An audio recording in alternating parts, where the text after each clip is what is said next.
Bonjour à tous, alors aujourd'hui je vous parle de mon camping-car parce que mes enfants sont partis jouer dehors, donc j'en profite un peu, comme ça je vous montre tous mes environnements. Alors aujourd'hui on va parler du fait de déscolariser en cours d'année. Cette année c'est un petit peu particulier. Puisque on est un peu une année charnière entre l'ancienne loi et la nouvelle loi. L'ancienne loi, on était sous le mode déclaratif pour l'instruction en famille. La nouvelle loi, il va falloir qu'on demande l'autorisation pour pouvoir faire l'instruction en famille. Et de plus, dans cette nouvelle loi, il est stipulé que ceux qui auront été en instruction en famille en 2021-2022 pourront rester sous le régime déclaratif encore jusqu'à la rentrée 2024, à condition qu'ils aient un rapport positif. La question est, jusque quand nous pourrons déclarer l'instruction en famille pour être considéré comme une instruction en famille en 2021-2022 et du coup pour pouvoir bénéficier de ce report jusqu'en 2024.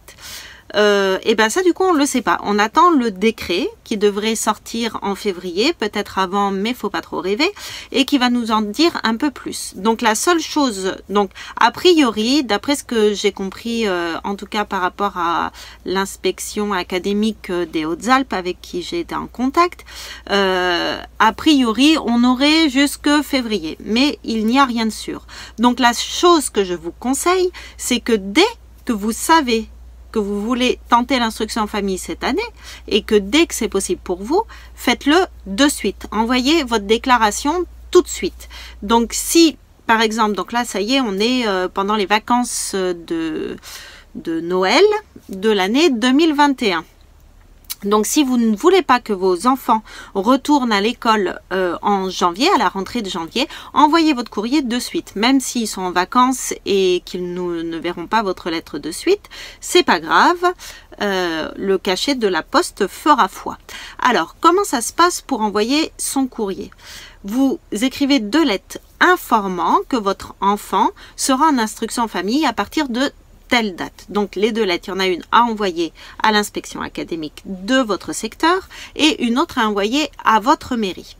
Alors, je reçois beaucoup de mails disant comment je fais pour déclarer pour dire que je fais l'instruction en famille si je n'ai pas le certificat de radiation. Vous n'avez pas besoin du certificat de radiation de votre école ou de votre collège ou de votre lycée, celui de vos enfants, pour déclarer l'instruction en famille. Ce n'est pas une obligation d'avoir ce certificat de radiation. Eux, ils sont dans l'obligation de vous le fournir, mais ils ont le délai, ils auront un autre délai et c'est pas grave en fait. Donc, dès que vous avez décidé que vous ferez l'instruction en famille avec vos enfants, vous les retirez de l'école et vous avez 8 jours suivant la déscolarisation, donc 8 jours ouvrés, on va dire, 8 jours suivant la déscolarisation pour déclarer l'instruction en famille.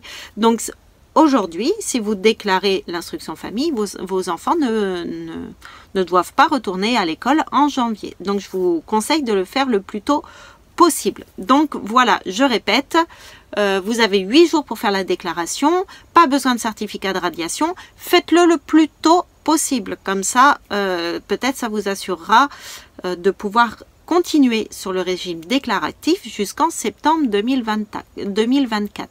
Donc juste un petit détail un petit peu plus précis. Qu'est-ce que le régime déclaratif? Le régime déclaratif, c'est juste le fait d'informer que vous allez faire l'instruction en famille ou que vous avez commencé l'instruction en famille. Vous n'avez aucune demande d'autorisation ou d'attestation à recevoir de qui que ce soit.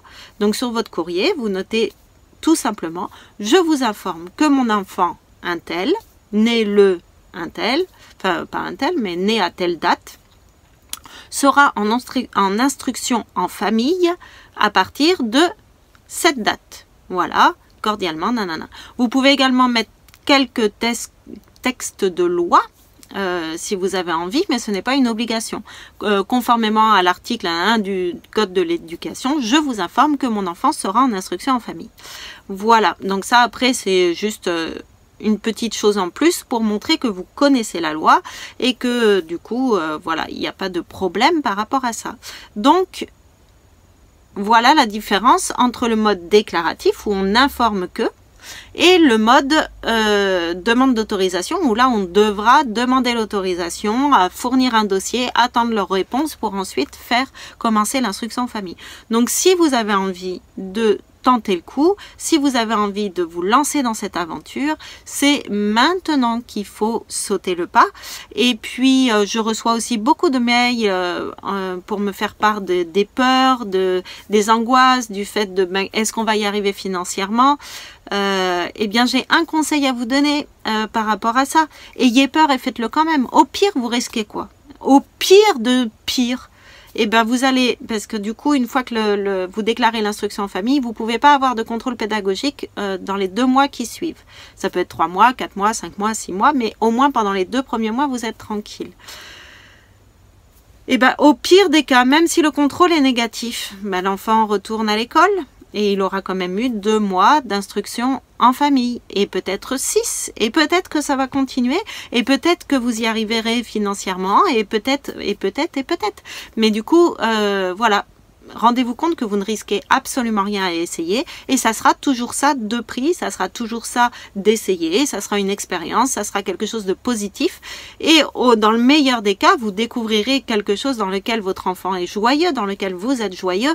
Vous verrez aussi que on vit avec beaucoup moins d'argent lorsqu'on sort de cette société de consommation, et le fait d'aller au travail, d'aller à l'école, d'avoir des horaires, d'avoir des contraintes, ça nous pousse dans cette société de consommation bien plus que l'on ne le pense. Voilà, donc tout ça mis bout à bout, on se rend compte que finalement, mais oui, c'est possible, il y en a qui y arrivent, et du coup, bah, vous aussi, vous pouvez y arriver. Donc voilà, c'était le petit mot de la fin.